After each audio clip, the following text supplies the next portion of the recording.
Hello, my dear listeners, and welcome back to the Kapeel Gupta Career PodShow. And today, I want to begin with a scene that feels very Indian. A family sitting after dinner. The steel plates have been cleared. Somebody's eating soft. Yes, the most popular mouth freshener across India. And then the most dangerous career question enters this room like an uninvited relative at a wedding. बेटा job security चाहिए ना तो government job ही best है and now the poor student is stuck. One side says prepare for UPSC, SSC, banking, railways, state PSC, stable life, respect, pension type comfort, safe future. The other side says learn skills, build portfolio, do internships, enter tech, marketing, design, finance, content, freelancing, remote work, global opportunities. One path looks stable, the other looks flexible. One feels respected, the other feels exciting. One looks like a fixed deposit, the other looks like a mutual fund with Wi Fi. So today, we are asking a big question the simplest possible way. Does job security come from a government job or from skill enhancement?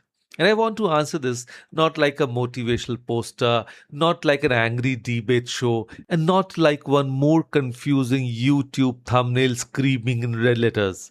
I want to answer it like a career guide should answer it.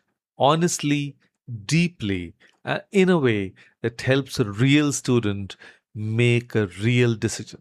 So sit back, grab your notebook as you might want to note down and relax, but stay attentive and focused.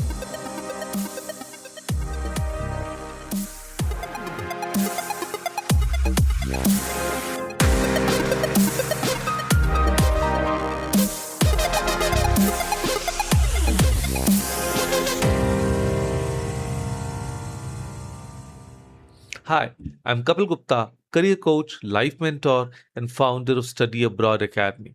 I empower students, parents, and conscious professionals to design a fulfilling life and career by aligning their minds, values, and aspirations. I do it with coaching, mindset work, and the game changing power of graphotherapy because students deserve more than just guidance, they deserve transformation. So let's dive in and let me tell you a story. Now, there were two cousins. Let us call them Raghav and Meera. Raghav wanted a government job. He liked structure, routine, stability, and the idea that once he entered the system, life would become more secure. Meera respected that, but she wanted something different. She loved learning new tools, building things, and the idea that her income would grow if her skills grew. Now, in one family, one dream was clear a competitive exam. The other dream was be so useful that companies keep calling.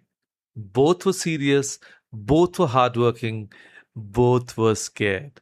And that is where this episode actually begins that what job security means today.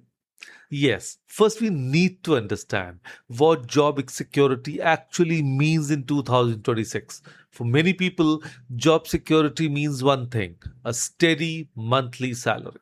Salary comes, EMI goes, family relaxes, neighbors nod with approval, and life feels settled. Now, that is one part of security. Yes, but today, real job security is bigger than a salary slip.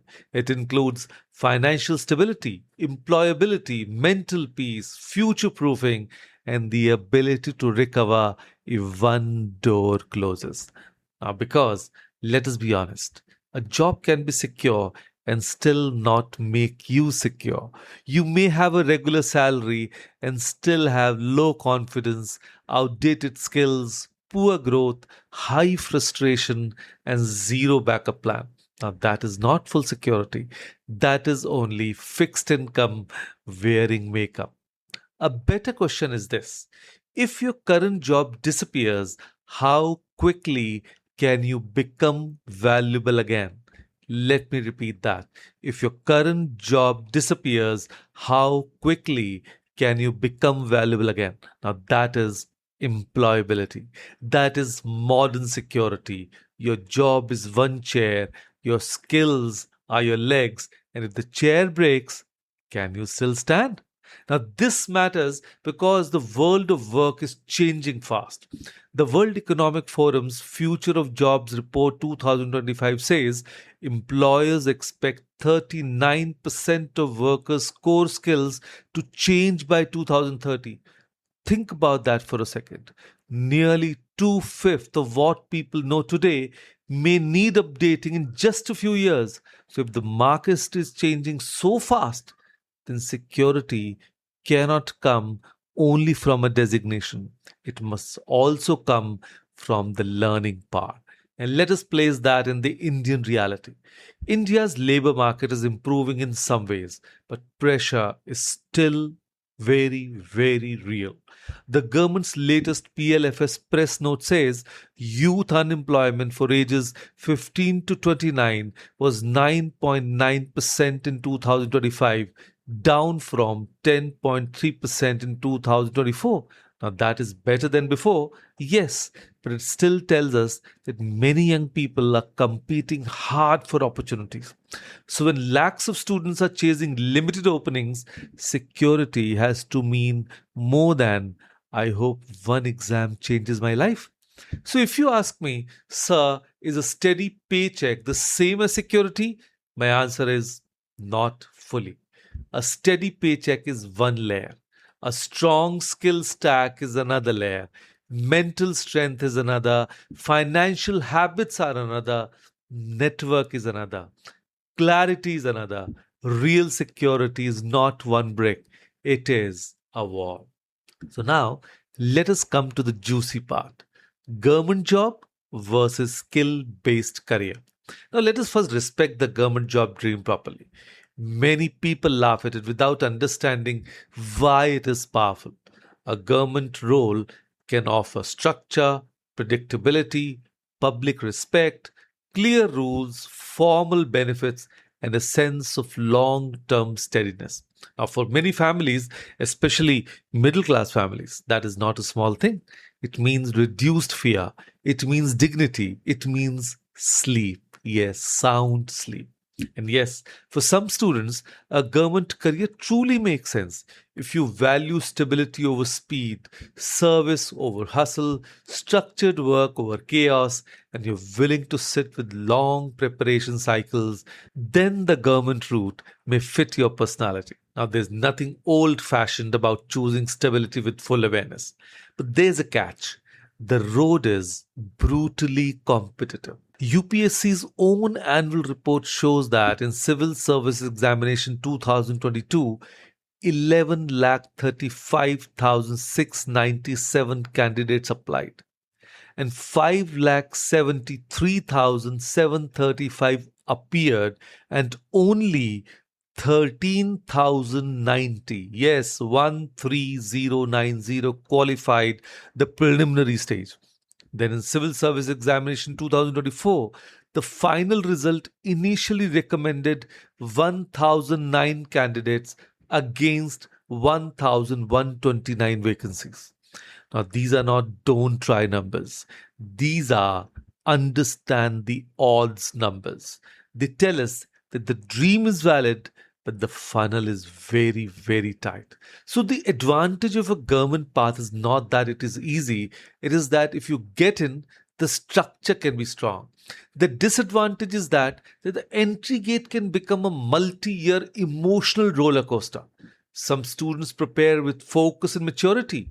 Others slowly become full time aspirants and part time warriors. Now, their self worth gets attached to one exam cycle, one cutoff, one result PDF, and that is dangerous.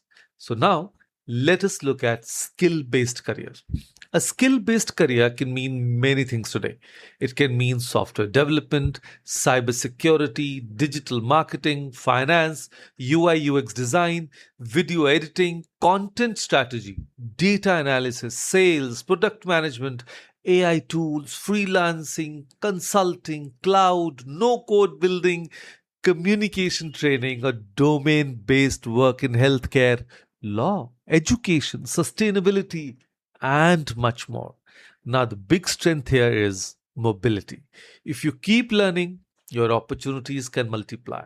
Your geography matters less, your title matters less, your value matters more. India itself is showing this shift. As of 31st December 2025, the government said India had 207,135 DPIIT recognized startups, generating over 21.9 lakh direct jobs. At the same time, India had 1,002.85 million internet subscribers in April June 2025. That means the digital economy is no longer some side lane. It is a giant road full of work, platforms, products, customers, and remote possibilities. But skill based careers also come with truth bombs. Higher upside does not mean guaranteed peace. Salaries may rise faster, but uncertainty can rise too. A company may restructure, a freelance client may disappear, technology may change, trends may shift, and if you stop learning, the market can become rude very quickly. In a government track, the main uncertainty is often before entry. In a skill track, the uncertainty can keep visiting unless you keep evolving. So, which is better? The honest answer is neither is automatically better. They're secure in different ways. Government jobs often offer institutional security. Skill based careers offer market security. One says, the system will hold me. The other says, my capability will carry me. So now, here comes the part I really want every young listener to remember. Whether you choose a government path or a private path, transferable skills are your insurance policy. Yes, but then what are transferable skills? So these are skills that remain useful across jobs, industries, and life situations. Things like communication, writing, digital literacy, problem solving, time management, data science, emotional control, learning agility, and the ability to work with people. Add one or two technical skills on top of that, and suddenly you are much safer in the real world. Let us say two students are both preparing for SSC or UPSC. Now, one only studies the syllabus, the other studies the syllabus but also improves Excel, writing, public speaking, LinkedIn presence, interview communication, and one digital skill. Now, if both clear the exam, wonderful. But if neither clears it this year, who is more secure? The second one. Why? Because the second one has built value beyond the exam hall. So, this is why I keep saying skill enhancement is not anti government job, it is pro survival. The government itself is signaling the importance of skill based pathways. Under NAPS 2, there were 8,52,376 apprentices undergoing apprenticeship training as of 30th June 2025. And the scheme supports stipends directly to apprentices' bank accounts. That means apprenticeship, on the job learning, and practical exposure are not side hobbies anymore. They are recognized bridges between education and employability. So, now, how do you build transferable skills in a simple, non fancy way? So, start with one market skill and one communication skill. That is enough in the beginning. If you're from a non tech background, maybe start with Excel, Canva, digital research, PowerPoint, basic data handling, content writing, or social media strategy. So, if you are from a tech background, maybe build Python, SQL, analytics, cybersecurity basics, cloud, or front end tools. Then build communication. Write better, speak clearly, learn to introduce yourself without sounding like a hostage reading from a note. And please do not become a certificate collector. India has enough students with 10 PDFs and zero proof of skill. Build proof, a GitHub project, a blog, a mini portfolio, a sample deck, a LinkedIn article, a case study, a 2-minute introduction video, a real internship, a volunteer project. One visible proof of work is worth more than 6 sleepy webinars. So, if I had a hiring manager sitting with me on this podcast, I would ask a very simple question: what do you value most? And I can almost hear the answer already: people who can learn, communicate, solve, and adapt. So now let us talk about the hardest part: decision making. Because many students are not confused about careers, they're confused about themselves. They ask, should I go for a government job because my family wants security? Should I take startup internship because I want growth? Or should I prepare for civil services because it feels meaningful? Or should I take a corporate role because I need income? Now, these are not syllabus questions. These are identity questions. So let me give you a simple 3-question checklist. First, what do I value most right now? Is it stability, status, service, money, flexibility, learning, work life balance? You cannot choose well if you're lying to yourself. If you deeply value structure and calm, a government path may suit you better. But if you deeply value speed, experimentation, and income growth, a skills first path may suit you more. Second, how much risk can I realistically take? Notice I said realistically, not dramatically. Instagram risk and real life risk are very different. A student from a family with financial pressure may not have the luxury of 3 years of uncertain preparation without backup. Another student may have more room. Neither is superior. The context matters. And third, what is my timeline? Do you need earning within 6 to 12 months? Can you invest 2 to 3 years into exam preparation? Can you do both in a smart hybrid way? Your timeline changes your answer more than your mood does. So let us go back to our cousins. Raghav chose the exam route, but he made one mistake in the first year. He put all his identity into one result. Meera chose a skill route, but she made one mistake too. She kept learning random things without direction. Both looked busy, but neither felt secure. Then they both became wiser. Raghav realized that family respect would not pay for wasted years if he had no backup skills. Meera realized that freedom is not real if your skills are shallow and your work is unstable. So both changed their method. Raghav kept preparing but added communication skills, spreadsheet skills, and part time project exposure. Meera kept working on skills but also built discipline, exam like consistency, and long term planning. Now, that is the maturity I want from Gen Z. Not rebellion for style, not obedience out of fear, thoughtful choice. So now I want to give you what may be the smartest answer for many Indian students: the hybrid strategy. This means you do not treat government preparation and skill building as enemies, you let them support each other. Suppose you want to prepare for a government exam. Fine. But along with that, build one marketable skill. Let that skill help you earn, freelance, intern, or stay employable. Now that reduces family pressure, builds confidence, and keeps your options open.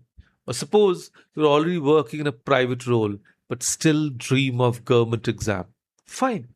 Then create a serious schedule so your prep is not random and your work is not neglected. And here is how a practical 12-month hybrid roadmap can look like. In the first 3 months, choose your anchor. Decide whether your primary path is government prep with backup skills or skill career with one exam prep on the side. Pick one digital skill that is employable. Pick one exam or one target sector. Build a weekly timetable that you can actually follow without acting like a motivational speaker at 5 a.m. In months 4 to 6, build proof. If you're exam focused, start mock test seriously and also complete one project, internship, apprenticeship, or freelance sample. If you're skill focused, complete one solid portfolio item and one interview ready introduction. This is the stage where many students should explore apprenticeships too. By mid 2025, 8.52 lakh apprentices were already in training under NAPS 2, which shows that practical learning has become a major employability route, not a backup plan for weaker students. In months 7 to 9, test reality. Sit for mocks under pressure, apply for internships or jobs, talk to mentors, build LinkedIn visibility, message professionals, ask for informational calls, learn how the market actually responds to you. Many students are scared of feedback because it hurts the ego, but feedback is much cheaper than regret. So in months 10 to 12, review honestly. If your exam scores are moving, continue with a stronger plan. If not, do not hide from the truth. If your skill portfolio is converting into interviews or clients, double down. If not, improve the quality, not just the quantity. Security comes from honest adjustment, not emotional stubbornness. So, this hybrid path also matches the direction of the real economy. India's startup ecosystem now includes 2.07 lakh recognized startups and 21.9 lakh direct jobs. Internet access has crossed 1 billion subscribers, and employers globally expect 39% of core skills to change by 2030. In a world like this, keeping only one door open is not bravery, it is risk. So, what is the final answer? Does job security come from a government job or skill enhancement? It comes from clarity first, skill second, and then the right career path built on top of both. A government job can give you strong external security. Skill enhancement gives you internal security. The strongest life is built when external structure and internal capability meet. One gives you a seat, the other gives you wings. Please do not insult the government job dream. It is meaningful for many people, but also please do not worship it blindly. And please do not over romanticize skill careers either. The market rewards value, not vibes. Your goal is not just to get a job, your goal is to become secure as a person. That means if one path closes, another can open. If one plan delays, another can sustain you. If one result hurts, you still remain valuable. So that is real job security. Not I got one chair, but I can build a seat anywhere. And now, let me speak directly to the student, parent, or young professional listening to this episode. If today's conversation made you realize that your career confusion is deeper than just government or private, then do not ignore that feeling. That confusion can waste years. One wrong choice can cost time, confidence, money, and peace. But one right decision, made with clarity, can change the direction of your life. If you're struggling to decide between government job preparation and skill based career growth, or if you're wondering how to build a smart hybrid path without feeling lost, then connect with me for my career counseling program. I help students understand their strengths, values, risk tolerance, career fit, and future opportunities so they can make confident, practical, and future ready decisions. You do not need one more random opinion. You need direction, you need strategy, you need clarity. So message me today and let us decode your career path together. Your dream career was never lost, it was simply unread. So let us decode it together.